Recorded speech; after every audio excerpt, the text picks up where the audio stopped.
Nigeria, a country of more than 160 million people with abundant oil and gas resources, has one of the highest poverty rates in sub-Saharan Africa, with up to 100 million people living on less than $1 a day. The poverty rate is linked with the misappropriation, mismanagement of its resources by its public officials. James Ibori is one of such officials, says Judge Anthony Pitts. Former governor of Delta State, James Ibori has been sentenced to 13 years in prison by Judge Anthony Pitts of Southwark London Court in the landmark case of corruption.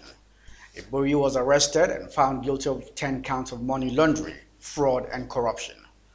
Nigerian activists in the United Kingdom, as well as Ibori supporters, including his close friend, John Fashanu, were the court for the sentencing. In a bid to secure a soft sentence for his client, the ex-Governance Council mentioned James Ibori's achievements and his part in the development of Nigeria. He also stated Ibori's important role in the economy of the United Kingdom even before he became the governor. He referred to a letter of appreciation from the British Airways for his contribution to restoring direct flight from Nigeria to the UK. However, a public affairs analyst explains the implication of the Ibori case. James Ibori case was an indication that a judiciary was a cash and carry.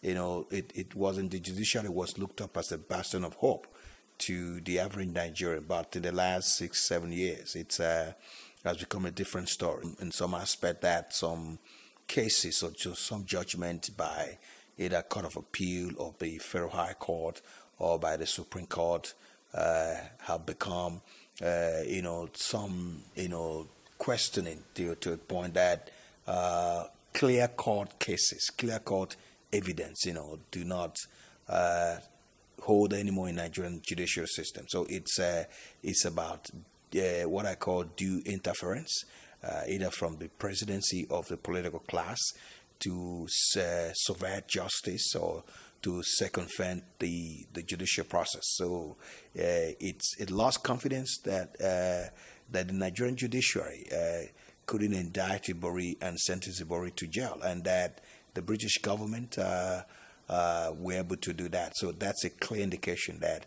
our judiciary needs to be overhauled. But I do not think that James Ibori, if you look at his case, some of the evidence or some facts before the court, do not see that as a lesson for any politician, because Nigerian politicians will always maneuver the system to get to the best of what they want to do. It's a clear indication that the fight against corruption in the Nigerian state has become what I call a recurrent decimal. The present government do not think they can fight corruption to a logical conclusion. The word on the streets of Abuja is that Judge Anthony Pitts has carried out his sentence in the Southwark Court in faraway United Kingdom. This will not stop the endemic corruption pervading the Nigerian system. However, it goes a long way to show that there's a punishment for corruption outside the shores of Nigeria. Former governor of Delta State, James Ibori, begins his 13-year sentence in the UK. However, there are hundreds of other politicians in Nigeria who are still walking the streets of Nigeria as free men.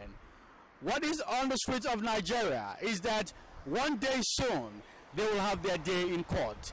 I am Kasim Abdelkader, reporting for Citizen Platform TV.